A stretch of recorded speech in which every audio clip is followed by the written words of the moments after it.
In this video, I would like to explain the importance of AP RSET, or also called as Andhra Pradesh Research Common Entrance Test. Here, I am presenting the purpose of RSET, test pattern, syllabus, cutoff marks, eligibility, and in final admission process. So now, let us start with the purpose of RSET. So generally, those who want to get admission in PhD courses in all the state universities located in Andhra Pradesh have to write AP RSET examination. Who can write the RSET examination?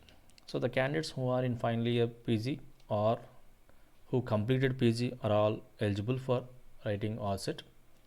And in this notification 2021, even the candidate have cleared UGC NET, UGC CSIR NET, SLET GATE with valid score, GPAT with valid score, FDP or teacher fellowship holders, and who have passed MPhil program are also need to write this RSET 2021 in research methodology to get PhD admission through AP RSET.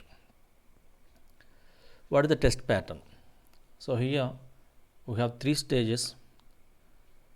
The first one is written test, and after that interview. In the test we have 2 parts, part A and part B. Part A is for 90 marks and part B is 90 marks.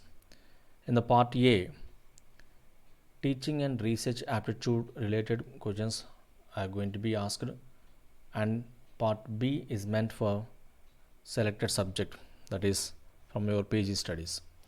And interview is for 20 marks, total marks 100. And what is the syllabus?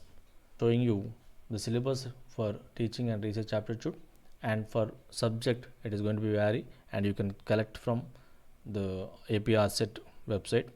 And when you observe teaching and research aptitude paper A, so they are concentrating on teaching aptitude, research, comprehensions, communication, mathematical reasoning and aptitude, logical reasoning, data interpretation, information and communication technology, people development and environment, higher education system. Out of all this, you need to concentrate more on research aptitude and teaching aptitude. So that is very important. And at the same time, higher education system they are asking, but most of the questions you may get from research aptitude, so try to concentrate more. So this is for 90 marks, totally 90 marks. And part B, the subject is for 90 marks, and here in the subject they are concentrating on the basics, easy level to moderate level. So I think you may not get very difficult questions, you may not get, so easy to moderate. So, and what is the qualifying mark? So generally, as per the notification, for general and EWS categories the qualifying mark is 50 marks, and for all other reserved categories it is 45. But in RSET 2019 they have shortlisted by taking the cutoff mark as 45% for general and EWS categories, and for all the reserved categories it is 40%. So this may changes in future. So what is the admission process? So after clearing this written test as per the prescribed cutoff mark, APSCHE will publish the result, but they will not give the score, but they will provide only list of candidates selected.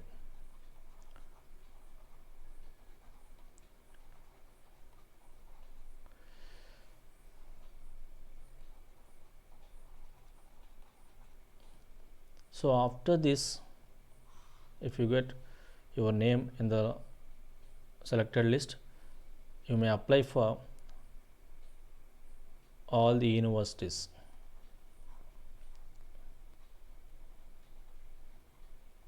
So universities will give notification based on their vacancy positions separately, and you need to apply for all the universities based on your requirement.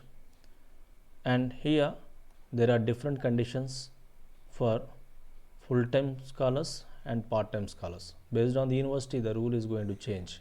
So in some universities, for full-time scholars there is no bother, but they will not give scholarship. So the full-time scholars need to observe this point very carefully. So you may get admission, but the scholarship is also very important for PhD student. And for part-time candidates, so there are so many there are so many conditions for part-time candidates. So what are general conditions all universities are going to be expecting from the part-time students? So service certificates,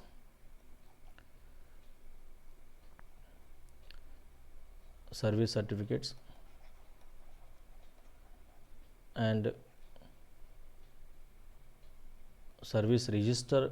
Some universities will ask service registers also, and some universities may ask ratification as a mandatory condition.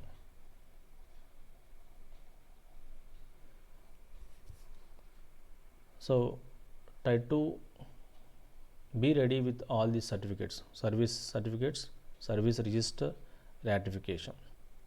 Okay.